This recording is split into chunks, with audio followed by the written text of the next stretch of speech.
یا اللہ جو شخص مال خرچ کرنے والا ہے نا اس کو اور دے دے، اس کو اور دے دے۔ وہ مال خرچ کرنا بھلے اپنے اوپر ہو، بھلے وہ اپنے بچوں کے اوپر ہو، بھلے وہ دوستوں کے اوپر ہو، بھلے وہ دعوت و جہاد کے راستے کے اوپر ہو، بھلے وہ کسی فقیر و مسکین کے اوپر ہو، لیکن جو بھی بندہ مال خرچ کرتا ہے یہ فرشتہ دعا کرتا ہے اللہم اعط منفقا خلفا۔ إياك نعبد وإياك نستعين۔ محترم بزرگوں، دوستوں اور بھائیوں، عزت مآب ماں اور بہنوں، دنیا میں زندگی گزارتے ہوئے ہر بندے کی سوچ الگ سے ہوتی ہے۔ بہت سارے لوگ ایسے ہیں جو کہ اس نظریے اور اس سوچ سے زندگی گزارتے ہیں کہ بس یہی دنیا کی زندگی ہے، جیسے دل چاہتا ہے گزار لیں، جو مرضی ہے کرتے جائیں، اور انہیں اس بات کا بالکل بھی خیال نہیں کہ ہماری یہ زندگی ہمارے پاس ایک امانت ہے۔ کچھ لوگ ایسے ہیں جو کہ انہیں شاید اس بات پر یقین تو نہیں کہ ایک دن آنے والا ہے اور اس دن پھر اللہ کے سامنے ہم کھڑے ہوں گے، لیکن ایک انسان ہونے کے ناطے بینگ اے ہیومن، ان کی سوچ یہ ہے کہ صرف اپنے لیے زندگی نہ جی جائے، بلکہ زندگی میں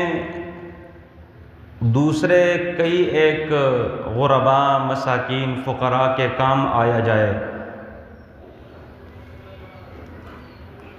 اور ایک تیسرا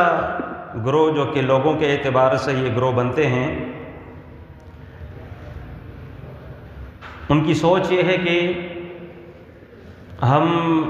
مسلمان ہیں اور بحیثیت مسلمان اسلام ہمیں یہ دعوت دیتا ہے، ہمیں یہ بات سمجھاتا ہے کہ تمہاری زندگی اپنے لیے نہیں ہونی چاہیے، بلکہ تم زندگی گزارو ایسی زندگی جو کہ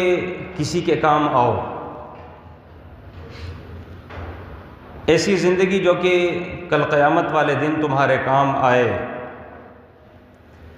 ایسی زندگی جو کہ انفرادی زندگی نہ ہو بلکہ ایک عالمی سوچ لے کر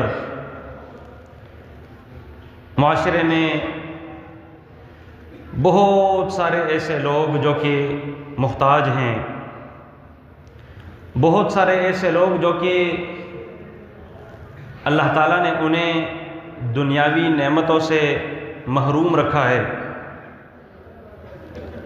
اور پھر وہ ذمہ داری ہمارے کاندھوں کے اوپر اللہ تعالیٰ نے ڈالی ہے کہ تم لوگوں نے ان کا ساتھ دینا ہے۔ اور یہی اسلام کی بہت ساری خوبیوں میں سے ایک بنیادی خوبی ہے۔ اسلام صرف اس چیز کو اپریشیٹ نہیں کرتا بلکہ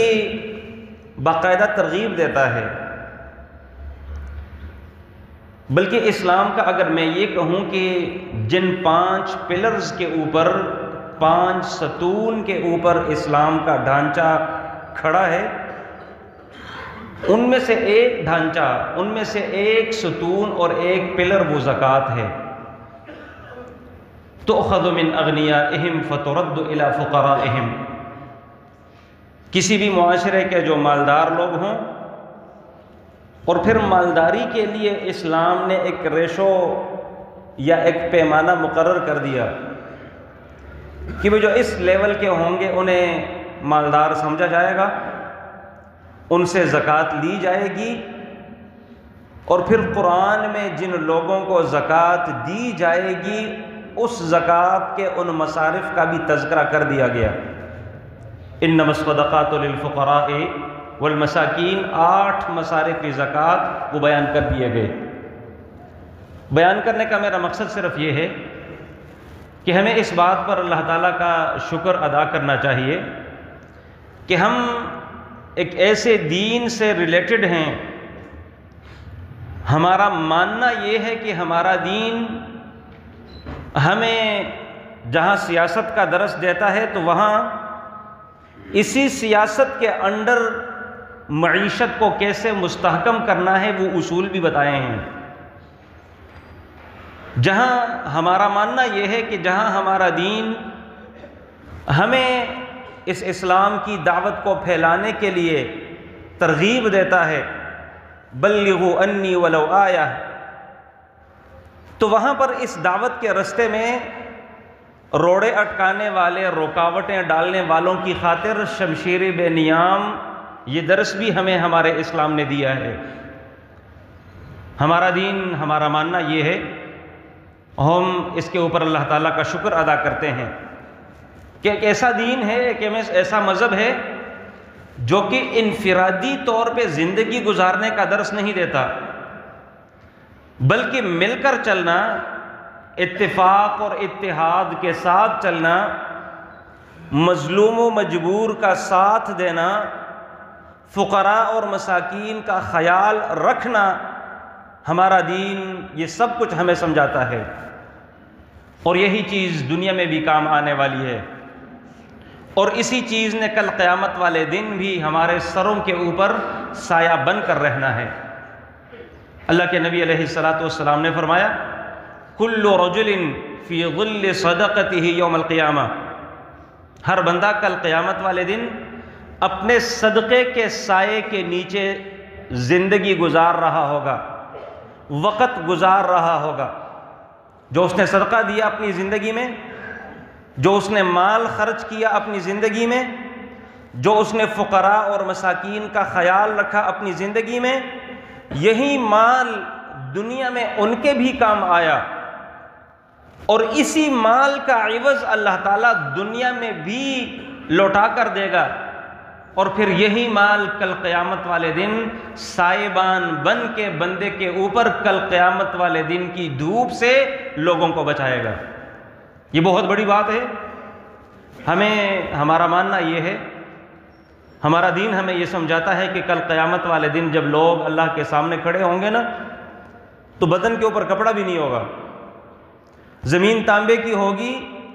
یہی سورج 1 میل کے فاصلے کے اوپر سر کے اوپر کھڑا ہوگا، اور ہر بندہ اپنے گناہوں کے مطابق اپنے پسینے میں ڈوبا ہوا ہوگا۔ یہ ہمارا ماننا ہے، یہ ہمارا عقیدہ ہے۔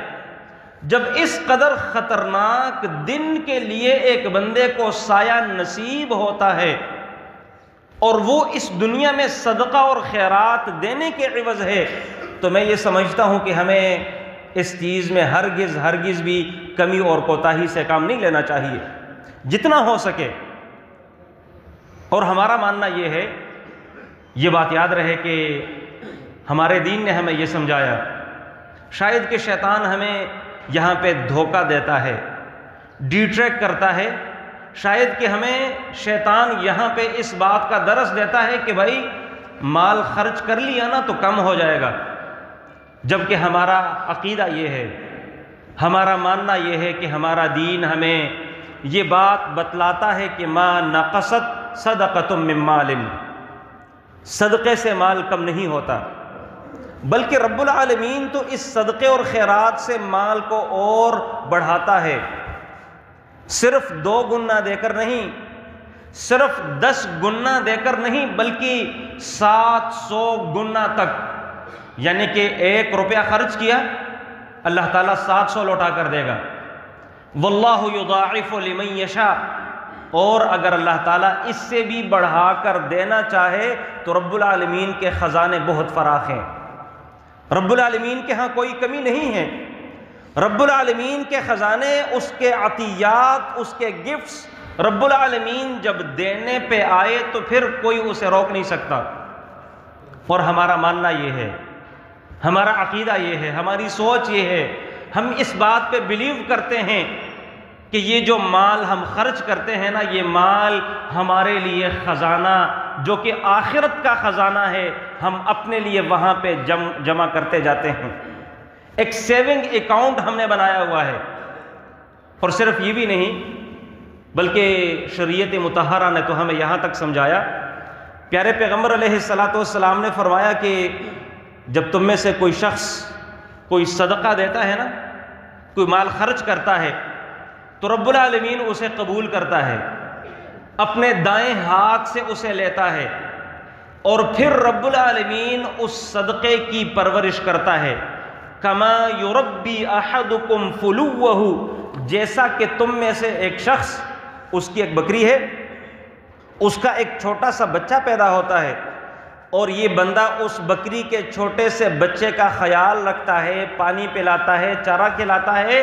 اور یوں 6 مہینے 8-10 مہینے بعد وہ چھوٹا سا بکروٹ بڑا سارا بکرا بن جاتا ہے، ایسے ہی رب العالمین صدقات و خیرات کی پرورش کرتا ہے، حتیٰ یکون مثل الجبل، یہاں تک کہ آپ نے جو کھجور کا ٹکڑا دیا تھا نا، وہ کھجور کا ٹکڑا اب کھجور کا ٹکڑا نہیں، بلکہ کل قیامت والے دن جب آپ کو اس کا عوض دیا جائے گا، اس کا بدلہ دیا جائے گا، لوٹایا جائے گا، لوٹا کر دیا جائے گا، اس کا ثواب ملے گا، تو وہ کھجور کے ٹکڑے جتنا نہیں بلکہ رب العالمین نے پہاڑ جتنا تمہیں بدلہ دینا ہوگا۔ یہ میرے رب کا اس کی فراخ دلی ہے، اور ہمارا ماننا یہ ہے، ہم اس بات پہ بلیو کرتے ہیں، یقین رکھتے ہیں کہ ہم ایک ایسے دین سے ریلیٹڈ ہیں، ایک ایسا مذہب ہے ہمارا جو کہ ہمیں یہ سب کچھ سمجھاتا ہے۔ پیارے پیغمبر علیہ السلام نے ایک اور روایت میں ہمیں یہ بات سمجھائی ہے کہ کل قیامت والے دن لوگ اللہ تعالیٰ کے سامنے کھڑے ہوں گے، رب العالمین اور اس بندے کے درمیان کوئی ترجمان نہیں ہوگا، بلکہ جو اس کی مادری زبان ہے رب العالمین وہ ساری زبانیں جانتا ہے، بھلے یہ پشتو میں لگے، بھلے یہ اردو میں بات کرے، بھلے انگریزی میں بات کرے، لیس بینہ و بین اللہ ترجمان، کوئی ترجمان نہیں ہوگا، ڈائریکٹ باتیں ہوں گی۔ رب العالمین اس بندے کو یاد کرائے گا کہ آیا میں نے تمہیں مال نہیں دیا تھا؟ اس بندے کے پاس اقرار کے بغیر کوئی رستہ نہیں ہوگا، یہ اقرار کرے گا، انکار نہیں کر سکے گا۔ رب العالمین اپنی نعمت یاد دلائے گا، اور پھر اللہ کے نبی علیہ السلام نے فرمایا کہ یہ بندہ اپنے دائیں طرف دیکھے گا، فلا یرا الا النار، اس کے دائیں طرف بھی آگ ہی ہوگی، پھر وہ بائیں طرف دیکھے گا، بائیں طرف بھی آگ ہی ہوگی، جہنم کی آگ بھڑکتی ہوئی، پھر آگے بھی آگ ہے، پیچھے بھی آگ ہے، اور اس موقع کے اوپر پیارے پیغمبر علیہ السلام نے فرمایا اتقوا النار ولو بشق تمرۃ، تم جہنم کی اس آگ سے اپنے آپ کو بچا لو، اگرچہ کھجور کا ایک ٹکڑا صدقہ کر کے ہی کیوں نہ ہو۔ یعنی اس کا مطلب یہ ہوا کہ یہ جو جہنم کی آگ ہے نا، اس جہنم کی آگ سے کھجور کا ٹکڑا دے کے بھی اپنے آپ کو بندہ بچا سکتا ہے۔ اب بات صرف یہ ہے، گلہ ہم نے کس سے کرنا ہے؟ رب العالمین اور دین متین نے سب کچھ سمجھایا ہے، سارے رستے بتائے ہیں، جہنم کا بھی تذکرہ کر لیا، جنت کا بھی تذکرہ کر لیا، بچاؤ کے رستے بھی بتا دیے، جنت میں داخل ہونے کے رستے بھی بتلا دیے۔ اب جب میں ان رستوں پہ جاؤں گا نہیں، اب میں ان سورسز و اسباب کو اپناؤں گا نہیں، تو میں جنت میں جاؤں گا کیسے اور جہنم کی آگ سے خود کو کیسے بچا پاؤں گا؟ اب یہ میرے اوپر ڈیپینڈ کرتا ہے، یہ رب العالمین نے مجھے سمجھایا ہے۔ اب یہ کمی اور کوتاہی میری ہوگی اگر میں یہ چھوٹے چھوٹے اعمال جن کی وجہ سے رب العالمین خوش ہو جاتا ہے، جن کی وجہ سے رب العالمین راضی ہو کے جنت کی سرٹیفکیٹ بندے کو دے دیتا ہے، اب یہ کام کرنے والے میرے ہیں، چاہیے یہ کہ میں روزانہ کی بنیاد پہ یہ کام کروں۔ اور یہ بھی بات یاد رہے، ہمارا یہ ماننا ہے مال خرچ کرنے سے اللہ کی قسم مال کم نہیں ہوتا بلکہ اور بڑھتا ہے۔ صحیح بخاری صحیح مسلم کی روایت ہے، اللہ کے نبی علیہ السلام نے فرمایا کہ روزانہ کی بنیاد پہ 2 فرشتے آسمان سے نیچے اترتے ہیں، ایک فرشتہ دعا دیتا ہے جبکہ دوسرا فرشتہ بد دعا دیتا ہے۔ اللہم اعط منفقا خلفا، یا اللہ جو شخص مال خرچ کرنے والا ہے نا اس کو اور دے دے، جو مال خرچ کرتا ہے اس کو اور دے دے۔ وہ مال خرچ کرنا بھلے اپنے اوپر ہو، بھلے وہ اپنے بچوں کے اوپر ہو، بھلے وہ دوستوں کے اوپر ہو، بھلے وہ دعوت و جہاد کے رستے کے اوپر ہو، بھلے وہ کسی فقیر و مسکین کے اوپر ہو، لیکن جو بھی بندہ مال خرچ کرتا ہے یہ فرشتہ دعا کرتا ہے اللہم اعط منفقا خلفا، یا اللہ تیرے بندوں میں سے جو بندہ مال خرچ کرتا ہے نا اسے اور دے دے۔ اور جو دوسرا فرشتہ ہے وہ بدعا دیتا ہے اللہم اعط ممسکا تلفا، یا اللہ جو بندہ اپنے مال کو روک کر رکھتا ہے، بینکوں میں جمع کیا ہوا ہے، سیونگ اکاؤنٹس بنائے ہوئے ہیں، مال خرچ نہیں کرتے، نہ مسجدوں کے اوپر، نہ فقراء مساکین کے اوپر، نہ دعوت و جہاد کے رستوں میں، نہ مظلومین کے رستے میں، کسی کے اوپر خرچ نہیں کرتے، یا اللہ اس کے مال کو تباہ و برباد کر دے۔ اب بحیثیت مسلمان میرا یہ ایمان ہونا چاہیے، میرا یہ عقیدہ ہونا چاہیے اور پختہ تر ہونا چاہیے کہ مال خرچ کریں گے تو اور بھی آئے گا، مال کو جمع کریں گے خرچ نہیں کریں گے تو مت سمجھیے گا کہ میں اپنے مال کو سیو کر رہا ہوں، میں اپنے مال کو جمع کر رہا ہوں، میں اپنے مال کو جمع کر کے محفوظ کر رہا ہوں۔ محفوظ کرنے کا واحد رستہ ہے مال کو خرچ کریں، جتنا خرچ کرتے جائیں گے اور آئے گا۔ صحیح بخاری میں امام بخاری علیہ الرحمہ نے ایک اور روایت نقل فرمائی، ہم سب کو اللہ تعالیٰ نے خطاب کیا ہے، حدیث قدسی ہے، اللہ تعالیٰ کہتے ہیں یا ابن آدم، ہم سب آدم کے بیٹے ہیں، یہ خطاب مجھے بھی ہے اور ہم میں سے ہر فرد کو ہے، یا ابن آدم انفق علیک، اے آدم کے بیٹے تو خرچ کر، میں تیرے اوپر خرچ کروں گا۔ میرے خرچ کرنے سے کیا ہوگا؟ میں اپنا سارے کا سارا مال بھی اللہ کے رستے میں دے دوں، کسی فقیر و مسکین کو دے دوں، کیا ہو جائے گا؟ ممکن ہے کہ اس بندے کی ایک وقت کی روٹی کا بندوبست ہو جائے، لیکن جب اس کے عوض رب العالمین میرے اوپر خرچ کرے گا نا، رب العالمین جب مجھے دے گا اس کے عوض، انفق تو خرچ کر انفق علیک، میں تیرے اوپر خرچ کروں گا، پھر اس رب العالمین کا دینا، رب العالمین کا برکت دینا، مال میں برکت ڈالنا، اس کے کوئی انتہا نہیں ہے۔ لہٰذا ہمیں اپنا عقیدہ اور اپنا نظریہ یہ مضبوط رکھ لینا چاہیے کہ یا ابن آدم انفق علیک، تو خرچ کرے گا تو رب العالمین تیرے اوپر خرچ کرے گا، لیکن اگر تو نے جمع کر کے رکھا نا، رب العالمین نے پھر خرچ بھی نہیں کرنا، رب العالمین نے بھی پھر نہیں دینا۔ اور یہ ایک کامن سینس کی بات ہے،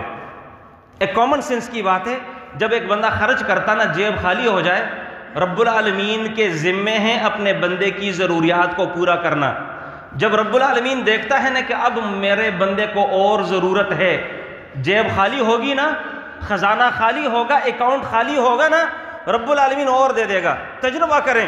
میری اس چھوٹی عمر کا اللہ کی قسم یہی تجربہ ہے، جب بھی میری جیب خالی ہوئی رب العالمین نے کہیں نہ کہیں سے بندوبست کر دیا ہے۔ خرچ کرتے جائیں، یقین والے بنیں، یقین مضبوط ہوگا رب العالمین اور دے گا، لیکن یقین میں کمی ہوگی تو پھر ایک میری بات یاد رہے، مال بھی جاتا جائے گا اور آئے گا بھی کچھ نہیں۔ لہٰذا اس یقین کامل کے ساتھ کہ رب العالمین نے وعدہ کیا ہے انفق علیک، تو خرچ کر میں تیرے اوپر خرچ کروں گا، میرے خرچ کرنے سے کیا ہو جائے گا، لیکن رب العالمین جب خرچ کرنے پہ آتا ہے نا تو پھر رب العالمین کے خزانے بہت بڑے ہیں۔ رب العالمین جب دینے پر آتا ہے نا، رب العالمین بہت زیادہ داتا کا معنی بہت زیادہ دینے والا، اس کے ساتھ کوئی حساب کتاب ہی نہیں سرے سے۔ اللہ کے نبی علیہ السلام نے ام المومنین عائشہ صدیقہ رضی اللہ تعالیٰ عنہ سے ایک مرتبہ فرمایا تھا، یا اے عائشہ لا توعی فیوعی اللہ علیک، پیسے گن گن کر نہ رکھ وگرنہ رب العالمین بھی گن گن کر دے گا۔ پھر یہ اصول ہیں، کامیاب زندگی گزارنا چاہتے ہیں، ٹینشن سے نکل کے آزاد زندگی گزارنا چاہتے ہیں، ٹینشن فری زندگی گزارنا چاہتے ہیں، تو آئیے اسلامی تعلیمات کی روشنی میں ان ٹپس کو اپنائیے، دیکھنا رب العالمین کیسے خوشیاں دیتا ہے۔ آج ہم میں سے تقریباً ہر فرد ایک ٹینشن والی زندگی گزار رہا ہے، اور سب سے بڑھ کر ٹینشن ہم میں سے ہمارے اس معاشرے میں ہر فرد کو معیشت کی ٹینشن ہے، اور یہی ڈر لگا رہتا ہے کہ اگر آج میں نے کچھ کمایا نا تو پھر میں کیا کروں گا، اگر میں نے اپنے کاروبار کو مزید بہتر نہ بنایا تو آنے والے وقت میں میرے بچوں کا کیا بنے گا، میری زندگی کیسے گزرے گی، میرے ساتھ والے لوگ بہت آگے نکل رہے ہیں۔ آج ہماری سوچ اسی کے گرد گھوم رہی ہے۔ اگر آپ خوشحال زندگی گزارنا چاہتے ہیں، آئیے عہد کریں۔ رب العالمین کے وعدوں کے اوپر تجربہ نہیں کیا جاتا، بلکہ رب العالمین کے وعدوں کے اوپر بحیثیت مسلمان یقین رکھ کے عمل کیا جاتا ہے۔ ہم خرچ کریں گے تو رب العالمین ہمارے اوپر خرچ کرے گا، ہم دینے والے بنیں گے تو رب العالمین ہمیں دے گا۔ لیکن اگر ہم نے اپنے مال کو روک کر رکھا، ہم نے صدقات و خیرات میں بخل سے کام لیا، ہم نے ان مالوں کو خرچ نہ کیا، ہم نے فقراء اور مساکین کا پوچھا نہ، تو پھر میری ایک بات یاد رہے کہ رب العالمین کی طرف سے سزائیں بھی بہت سخت ہے۔ میرے پاس ایک میری بات یاد رہے، ہم میں سے ہر شخص تقریباً سکون کے تلاش اور سرچ میں لگا ہوا ہے، ٹینشن سے فری ہو کے میری زندگی سکون والی بنے۔ سکون ڈھونڈتے ہیں نا، بہت سارے لوگ ناعاقبت اندیش دولت میں سکون ڈھونڈتے ہیں۔ دولت زیادہ ہوگی، پیسہ زیادہ ہوگا، اچھی گاڑی ہوگی، نوکر چاکر ہوں گے، بڑی کوٹھی ہوگی، بڑا کاروبار ہوگا، تب مجھے سکون ہوگا۔ اللہ کی قسم 100% لوگ ایسے میں نے دیکھیں، جتنے بڑے کاروباری بنتے جا رہے ہیں ٹینشنز اس قدر ان کی زیادہ بڑھتی جا رہی ہے۔ لیکن وہ لوگ جو ادھر بھی خرچ کرتے ہیں، وہ لوگ جو ادھر بھی خرچ کرتے ہیں، وہ لوگ جو آگے بھی خرچ کرتے ہیں، پیچھے بھی خرچ کرتے ہیں، خرچ کرتے جاتے ہیں اپنی بساط کے مطابق، رب العالمین ان لوگوں کو پھر سکون سے نوازتا ہے۔ اور یہ حقیقت ہے، میں بھی اسی قوم کا ایک فرد ہوں، لیکن ناراض نہیں ہو رہا۔ بحیثیت قوم مجموعی طور پہ ہماری ایک سوچ ہے گداگری کی، ہماری سوچ مانگنے کی ہے، ہماری سوچ لینے کی ہے، دینے کی نہیں۔ اللہ کی قسم اگر ہم نے تھوڑا سا اپنا مائنڈ سیٹ چینج کر لیا نا، ہم دینے والے بن گئے۔ اس تھوڑے میں سے اگر میرے پاس ایک نوالا ہے، اس ایک نوالے کے میں 2 ٹکڑے کروں، اپنا خود آدھا نوالا خود کھاؤں اور آدھا نوالا کسی کو کھلاؤں، دیکھنا اس موقع کے اوپر آپ کو کس قدر سکون ملتا ہے۔ ہم نے دراصل اس بات کا تجربہ ہی نہیں کیا۔ ہماری سوچ جدی پشتی لینے والی چلی آ رہی ہے، ہم لینے والے ہیں، ہم مانگنے والے ہیں، ہر وقت ہماری نظر کسی کی جیب پہ ہوتی ہے کہ یہ دے گا کیا۔ لیکن جس دن میں نے اپنی زندگی کو بدل لیا نا، جس دن میں نے اپنی سوچ کو تبدیل کر لیا نا کہ نہیں بھائی میں نے لینا نہیں، میں نے دینا ہے، بھلے جتنا مرضی ہے، 1 روپیہ ہے 8 آنے اپنے پاس رکھوں، 8 آنے کسی کو دوں، دیکھنا پھر سکون ملتا یا نہیں ملتا، دیکھنا رب العالمین زندگیوں کو کیسے بدلتا ہے، دیکھنا پھر ہماری معیشت کیسے مستحکم ہوتی ہے۔ یہ ہے وہ اسلامک رولز اور اصول جو کہ کسی بھی معاشرے کے معیشت کو مستحکم کرنے کے لیے ایک سنگی میل کی حیثیت رکھتے ہیں۔ لیکن ہماری سوچ دراصل یہ ہے نہیں۔ اسلام ہمیں بار بار یہ سمجھاتا ہے کہ بھئی صدقہ دینے سے مال کم نہیں ہوتا، مال اور بڑھتا ہے۔ رب العالمین نے قرآن میں ایک مثال دی ہے، ایک سٹے کی مثال۔ ہم ایک دانہ زمین میں بیجتے ہیں نا، ایک دانہ سٹے کا، مکئی کا ایک دانہ لگاتے ہیں، اس ایک دانے سے ایک کونپل نکل آتی ہے، اور اس کے بعد وہ بڑھتا بڑھتا اس میں کم از کم 10 سٹے لگ جاتے ہیں، یا 7 سٹے لگ جاتے ہیں، یا 8 سٹے لگ جاتے ہیں، اور ہر ایک سٹے میں 100 دانے۔ یہ رب العالمین نے قرآن میں مثال بیان فرمائی ہے۔ اب اگر میں یہ سمجھتا ہوں نا کہ وہ یہ کتاب رب العالمین کی طرف سے منزل کتاب ہے، اگر میرا یہ عقیدہ ہے نا کہ یہ میرے رب کی باتیں ہیں، اگر میرا یہ عقیدہ ہے نا کہ اس کتاب میں جو کچھ بیان کیا گیا وہ سچا ہے، وہ سچا ہے، جیسے کہا گیا ویسے ہی ہے، اگر میرا یہ عقیدہ اور یہ ایمان ہے تو تب تو مجھے یہ دعویٰ کر لینا چاہیے۔ لیکن اگر میں یہ سمجھتا ہوں کہ قرآن اللہ تعالیٰ کی طرف سے تو ضرور ہے، لیکن جب یہ آیت آتی ہے نا جو رب العالمین نے ایک وعدے کے طور پہ بیان فرمائی ہے، فی کل سنبلۃ 100 حبہ، ہر ایک سٹے میں 100 دانے ہوتے ہیں، دانہ زمین میں گرایا ایک ہے، اور اس ایک کے عوض 700 دانے بندے کو مل جاتے ہیں۔ ایسے ہی رب العالمین 1 روپیہ صدقہ کرنے سے بندے کو 700 روپیہ لوٹا کر دیتا ہے۔ اگر مجھے یہ یقین ہے نا تو پھر مجھے دعویٰ کر لینا چاہیے۔ اور تب جا کر میری زندگی بدلے گی، تب جا کر یہ قرآن میرے لیے ایک مشعل راہ کتاب اور بک بنے گی۔ لیکن اگر میری سوچ صرف زبانی کلامی کے داموں تک ہے تو پھر یقین مانیے کہ ہماری زندگی بدلے گی نہیں، بد سے بدتر کی طرف ہم جاتے جائیں گے۔ اللہ تعالیٰ کے فضل سے ہم یہ دعوت دیتے ہیں، ہم یہ سوچ کنورٹ کرنے کی کوشش کرتے ہیں، ہم کنسپٹلی لوگوں کو اس بنیاد پہ کھڑا کرنے کی کوشش کرتے ہیں کہ پاکستان مرکزی مسلم لیگ دینے کی سیاست کرے گی، لینے کی سیاست نہیں۔ لوگوں کو دینے والے بنیں گے، لوگوں سے لینے والے نہیں ہوں گے، وہ بھلے دنیا کے کسی بھی کونے میں ہے، اور ہم اللہ کی قسم اس کو عبادت سمجھ کے کریں گے۔ آج اگر عارف اللہ صاحب اس منبر نبوی کے اوپر کھڑے ہو کے غزہ اور فلسطین کے مظلومین کی بات کرے گا نا، ان کے لیے آپ سے فنڈ کا مطالبہ کرے گا نا، آپ سے یہ مطالبہ کرے گا کہ ان لوگوں کو ضرورت ہے، ان لوگوں کے اوپر خرچ کرنے والے بنے، اللہ کی قسم دیں گے آپ لوگ اس میں عارف اللہ کا برابر کا حصہ شریک شامل ہوگا۔ ہم اسے دین سمجھتے ہیں، ہم رب العالمین کو راضی کرنے کا ذریعہ سمجھتے ہیں، اور یہی ہماری سیاست ہے۔ اسی بنیاد کو، اسی بات کو لے کے ہم اس صرف مملکت خداداد پاکستان کی نہیں بلکہ پوری دنیا کے مسلمانوں کو یہی ایک سوچ دینا چاہتے ہیں۔ اور اللہ کے فضل سے پاکستان مرکزی مسلم لیگ کا شعبہ خدمت خلق کا شعبہ، جسے مسلم میڈیکل مشن کے نام سے یاد کیا جاتا ہے، گزشتہ ہفتے والے دن ہماری مجلس تھی لاہور میں، وہ ہمارے دو بھائی جو کہ غزہ اور فلسطین میں مذاکرات کامیاب ہونے کے بعد لوگ اپنی بستیوں کے اوپر کی طرف واپس جوق در جوق جانا شروع ہو چکے ہیں، وہ دونوں ہمارے بھائی وہاں پر پہنچ کے سارا سروے کر کے ان کے بزرگوں اور بڑوں سے مل کے ایسٹیمیٹڈ ایک ترتیب لا کے پاکستان پہنچ چکے ہیں، اور اس کے لیے پوری پلاننگ ترتیب دے چکے ہیں۔ ایک ویئر ہاؤس ہم لاہور میں بنانے جا رہے ہیں، ایک ویئر ہاؤس ہمارا کراچی میں ہوگا۔ جو کوئی شخص جو کچھ دینا چاہے اللہ کے فضل سے 25 سے لے کے 35 دنوں میں آپ کا مال غزہ اور فلسطین کے مظلوم مسلمانوں کو پہنچ کے رہے گا۔ اور یہ ہمارا وعدہ نہیں، ہمارا دعویٰ نہیں، بلکہ رب العالمین کے گھر میں کھڑے ہو کے ہم اپنے رب کو راضی کرنے کے لیے یہ بات کہتے ہیں کہ ہوگا ایسے ہی۔ اور ایک میری بات یاد رہے، اس وقت جو سب سے شدید ترین ان کو ضرورت ہے، ان کی بلڈنگز، ان کے گھروں کو بنانا وہ بعد کے کام ہے۔ اس وقت ان کو ضرورت صاف پانی کی ہے، اس وقت ان کو ضرورت راشن پیک کی ہے، اور راشن پیک میں جو ہم نے سروے کیا، مسلم میڈیکل مشن کے بھائیوں نے ان کو آٹا دینا ہے،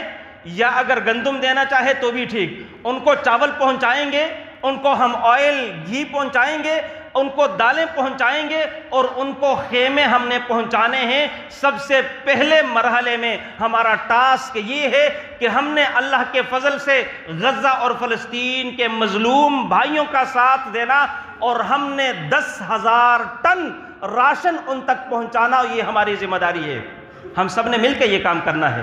ہم سب نے اس کو رب العالمین کو راضی کرنے کا ذریعہ سمجھنا ہے، اور ہم کرتے جائیں گے۔ اور ایک میری بات یاد رہے، آج خطبہ جمعۃ المبارک کے عنوان کو اس موضوع پہ منتخب کرنے کا مقصد آپ بھائیوں کی بھلائی مقصود ہے۔ اگر آپ آج سے یہ کام شروع کریں گے نا، 25 سے 35 دن تک آپ کا راشن وہاں پر پہنچے گا، اور آپ کے راشن سے ان بھائیوں کو ہم افطاری کروائیں گے۔ اور جانتے ہیں پیارے پیغمبر علیہ السلام نے افطاری کے حوالے سے کیا ارشاد فرمایا ہے؟ جو کوئی شخص کسی کو روزہ افطار کرائے تو اس کو بھی اتنا ہی اجر ملے گا جس قدر روزہ رکھنے والے کو رب العالمین اجر دیتا ہے۔ اگر آپ سوچتے ہیں، سمجھتے ہیں کہ ہمارے روزوں کا اجر بڑھ جائے، ڈبل ہو جائے، ٹرپل ہو جائے، کئی 100 گنا اگر آپ بڑھانا چاہتے ہیں، تو ایک گولڈن چانس ہمارے پاس موجود ہے، ایک سنہری موقع ہمارے پاس موجود ہے۔ آئیے اس موقع کو ضائع مت کیجیے گا۔ زکوٰۃ ضرور دیں گے، پہلے بھی دے سکتے ہیں۔ عبداللہ ابن عباس رضی اللہ تعالیٰ عنہ کے والد گرامی عباس رضی اللہ تعالیٰ عنہ نے اللہ کے نبی سے اجازت چاہی تھی کہ اللہ کے نبی کیا میں اپنے مال کی زکوٰۃ ایڈوانس میں دے سکتا ہوں؟ تو پیارے پیغمبر علیہ السلام نے انہیں اجازت دے دی تھی کہ آپ ایڈوانس میں دے سکتے ہیں۔ بجائے زکوٰۃ کے ہم زکوٰۃ بھی دیں، لیکن نفلی صدقہ اور خیرات کو ہم فوکس کریں، نفلی صدقہ اور خیرات کو اس کے اوپر ہم نظر رکھیں۔ اور ایک بات یاد رہے، اللہ کے نبی علیہ السلام نے ہمیں یہ بات سمجھائی ہے